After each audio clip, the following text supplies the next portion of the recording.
नमस्कार, मैं अतुल आदित्य। आप देख रहे एमबी न्यूज़ 24। बीपीएससी के अध्यक्ष ने नई शिक्षा नीति पर जो बातें कही है, जो शिक्षक बहाली पर जो बातें कही है, उसको आपको सुनना चाहिए और जानना चाहिए कि आने वाले समय में जो बीपीएससी टीचर का भर्ती लेने जा रहा है, उसका सिलेबस क्या होगा, उसका मापदंड क्या होगा, एग्ज़ाम किस तरह से होंगे। इस सारे बिंदुओं पर उन्होंने बारीकी से और क्रमवार चर्चा किया है और लोगों की सहूलियत के लिए बताया है कि परीक्षार्थियों को किस तरह से इसकी तैयारी करनी चाहिए। सुनिए अध्यक्ष की पूरी बातें। अब हम आते हैं पाठ्यक्रम के बारे में।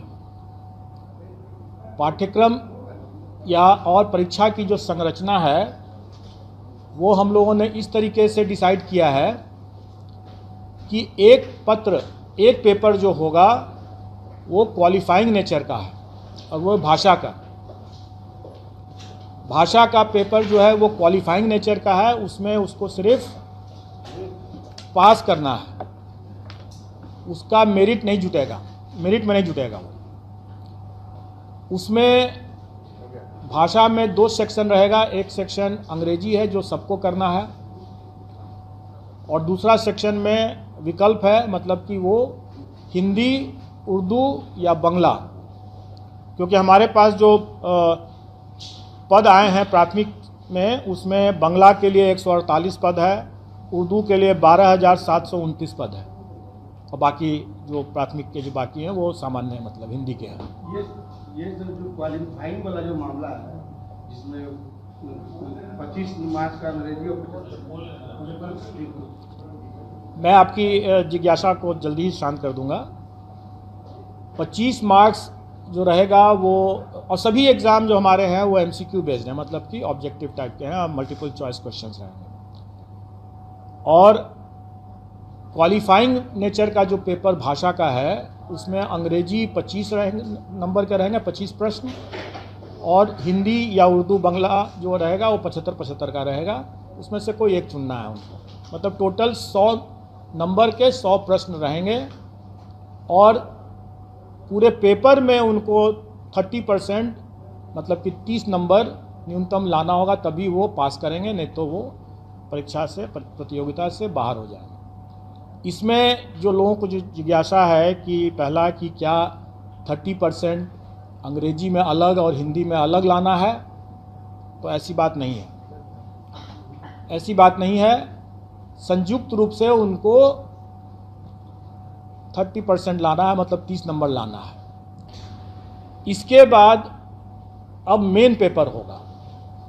मेन पेपर 150 नंबर का होगा जिस पर कि मेरिट होगा, और हर स्कूल के कैटेगरी के लिए एक ही मेन पेपर है। जैसे प्राथमिक के लिए सिर्फ एक मेन पेपर है, अगर हम हाई स्कूल के लिए जाते हैं तो उसके लिए भी एक ही मेन पेपर है, और अगर हम इंटर स्कूल के लिए भी जाते हैं, मतलब हायर सेकेंडरी स्कूल के लिए जाते हैं, तो उसके लिए भी एक ही मेन पेपर है। एक ही पेपर उसके बाद देना है। और वो अगर कोई अभ्यर्थी अगर तीनों श्रेणी के लिए अप्लाई करता है तो स्वाभाविक है कि उसको फिर तीनों पेपर देना होगा। अलग अलग दिन होगा लेकिन देना होगा तीनों। फिर मेरिट लिस्ट अलग अलग बनेगा क्योंकि सबके लिए अलग अलग वो परीक्षा है।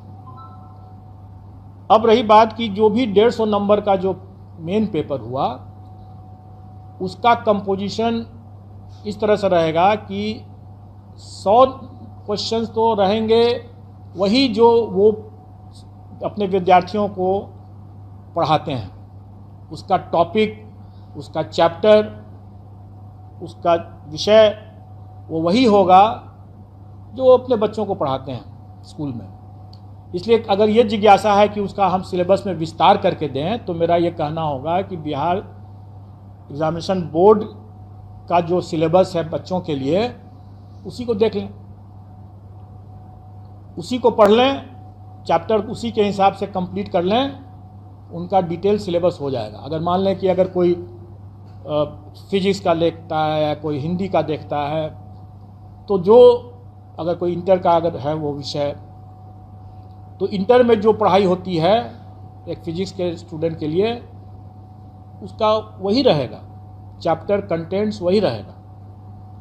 प्राथमिक विद्यालय में भी अगर जो बच्चों को जो पढ़ाते हैं शिक्षक, वो वही रहेगा कंटेंट, वही चैप्टर्स वही रहेंगे। मतलब सिलेबस का जो विस्तार, डिटेल सिलेबस की जो लोग मांग कर रहे हैं वो करना ज़रूरत नहीं है, क्योंकि अगर उसको देखना है तो अपने बिहार एजुकेशन बोर्ड का सिलेबस बच्चों का उठा कर देख लें और उसी की पढ़ाई कर लें। अब रही बात कि शिक्षक हैं, वो बच्चों से उनका ज्ञान ज़्यादा होना चाहिए, बच्चों से उनका स्तर ज़्यादा होना चाहिए, तभी तो पढ़ा पाएंगे। तो स्वाभाविक है कि प्राथमिक शिक्षक के लिए जो अभ्यर्थी होंगे उनका चैप्टर तो वही होगा जो बच्चों को पढ़ाने वाला है, लेकिन उसका स्तर जो होगा वो बच्चों वाला तो नहीं होगा। उनका स्तर जो उनके लिए जो जैसे प्राथमिक शिक्षक के लिए न्यूनतम निर्धारित योग्यता जो है वो इंटर है, तो उसी के आलोक में प्रश्न पत्र का स्तर होगा। चैप्टर तो वही हुआ जो प्राथमिक विद्यालय में जो पढ़ाते हैं। इसको लेकर के जो लोगों को कन्फ्यूज़न था कि हमारा क्या रहेगा, पाठ्यक्रम का कैसे मतलब डिटेल क्या रहेगा, तो मैंने बता दिया। अब रही बात कि ये तो 100 नंबर के हुआ, बाकी 50 नंबर के जो रहेंगे वो सामान्य ज्ञान जो है, जनरल साइंस कर लें, जनरल स्टडीज़ कह लें, वो बेसिकली जो पहला जो 100 नंबर का जो हुआ वो उनके नॉलेज का टेस्ट होगा, और बाकी जो 50 नंबर का जो होगा वो उनके इंटेलिजेंस का टेस्ट होगा। मतलब कि उसमें मेंटल एबिलिटी रहेगा वगैरह वगैरह, रीजनिंग रहेगा और इसी तरह के मिलते जुलते चीज़ रहेंगे, जो उनके कुछ हो सकता है कि सामान्य तरह का जो एक किसी भी जागरूक नागरिक को या शिक्षक को थोड़ा बहुत ज्ञान होना चाहिए सामान्य ज्ञान का, तो वो उसी तरह का रहेगा। वो बहुत ऐसा बिल्कुल नहीं रहेगा कि हम कोई जो लोग ये आशंकित हो रहे हैं कि हम एसडीएम बना रहे हैं, ऑफिसर बना रहे हैं, ऐसी बात नहीं है। वो भी लोक सेवक ही होंगे और जो एसडीएम जो है वो भी लोक सेवक ही होंगे, और किसी भी एक लोक सेवक को एक जो सामान्य ज्ञान का जो स्तर होना चाहिए, इसका स्तर उतना ज़्यादा नहीं होगा, जो कि स्पष्ट है।